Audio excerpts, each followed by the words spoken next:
هذا الزامل المقدم من عبد الله حسن مسعود الفيثي إلى خويه ناصر مسعود سالم التريدي.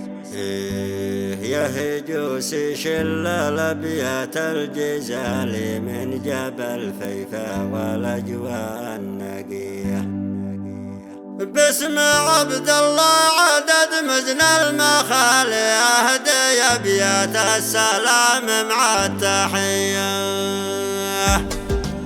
يا هجوس شل الأبيات الجزال من جبل فيفا والأجواء النقية. باسم عبد الله عدد مزن المخالي أهدي أبيات السلام مع التحية. عم به وادي حمر تعبير غالي وارضك أحلى والتليد أجمل هدية.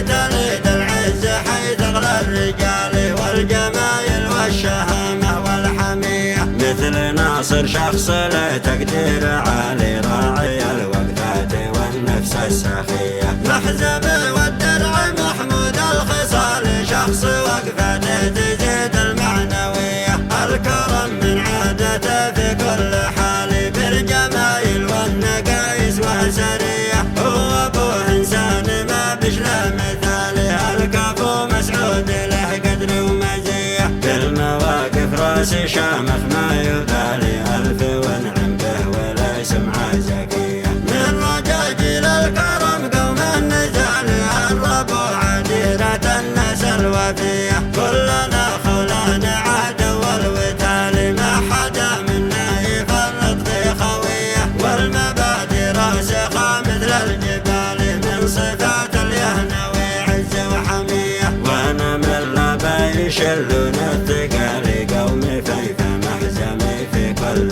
هية. قدرهم مرفوع في ختم المقال والصلاة على النبي خير البرية. يا هجوس شل الأبيات الجزال من جبل فيفا والأجواء النقية. باسم عبد الله عدد مزن المخالي أهدي أبيات السلام مع التحية. عم به ودي حمر تعبير غالي وارضك أحلى والتليد أجمل هدية.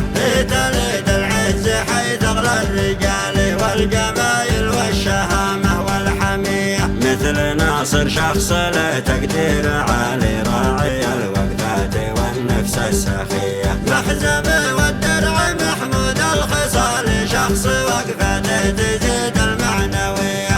الكرم من عادته في كل حال بالجمايل والنقايس وسرية. هو أبوه إنسان ما بشله مثالي. الكفو مسعود له قدر ومزية. بالمواقف راس شامخ ما يبالي. ألف ونعم به ولا سمعة زكية. من رجاجيل الكرم قوم النزال الربوع عديرة النسل وفية. كلنا خولان عهد والوتال ما حدا منا يفرط في خوية. والمبادئ راسخة مثل الجبال من صفات اليهنوي عز وحمية. وانا من لبا يشلون الثقال قوم فيفا محزمي في كل هية. قدرهم مرفوع في ختم المقال والصلاة